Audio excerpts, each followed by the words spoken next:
Эхнийгээ танилцуулъя. За орон нутагт цогцос хадгалах байр байхгүйгээс 2 няран цогцсыг 2 жил албаны байранд ахуйн хүрэгчэнд хадгалж байгаад хөдөөлүүлсэн хэрэг гарсан байна. За энэ мэт шүүх шинжилгээний байгууллагууд зориултын бус байранд хөргүүргүй үйл ажиллагаа явуулж байгаагаас ажилтнууд сэтгэл санаа эрүүл мэндээр хохирж байна. Мөн иргэдийн эрх зөрчигдөж байгаа талаар хүний эрхийн үндэсний комиссаас мэдээлсэнийг одоо хүргэе.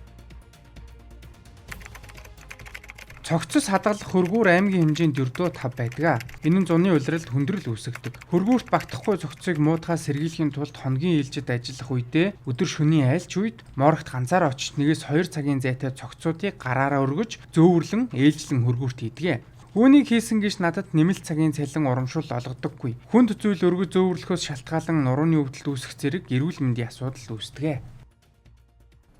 Энэ бол хүний эрхийн үндэсний комиссийн шүүх шинжилгээний байгууллагад ажилладаг 1000 гаруй хүнээс авсан ярилцлагын зөвхөн нэг нь. Энэ мэт ажилтнуудын ажиллах эрх зөрчигдөж байна. Гэтэл шүүхээр шийдвэрлэж байгаа хэрэгүүдийн 98% нь шүүх шинжилгээний байгууллагаар дүгнэлт гаргуулдаг. Өөрөөр хэлбэл шүүхийн шийдвэр гаргахад гол нөлөө үзүүлдэгч шүүх шинжилгээний байгууллагууд өөрийн байргүй цагдаагийн байгууллагын нэг жигүүрт эсвэл аймгийн засаг даргын тамгын газрын байранд үйл ажиллагаа явуулж байгаамаа. Энэ нь цаашлаад хараад бусаар шийдвэр гаргахад ч нөлөөлж мөрдөгч болон бус этгээдээс нөлөөлөх орлого дарамт гардаг байна. Түүнчлэн уруулж бодис байхгүйгээс хариу удаж гарах, зориултын бус төхөөрөмж ашиглах тохиолдол түгээмэл байгааг ярьлаа.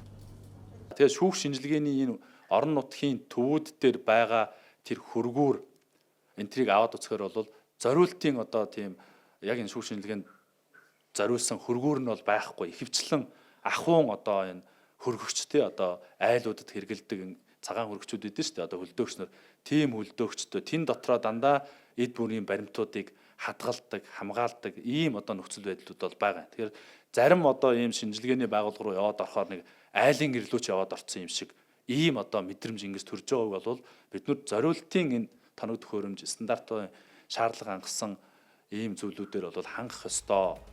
Шүүх шинжилгээний байгууллага жилд дунджаар 35,000 орчим хэргийн газарт үйлчлэг хийж 75,000 гаруй шинжилгээ хийдэг. Өдөрт дунджаар 200 гаруй шинжилгээ хийж байна гэсэн үг.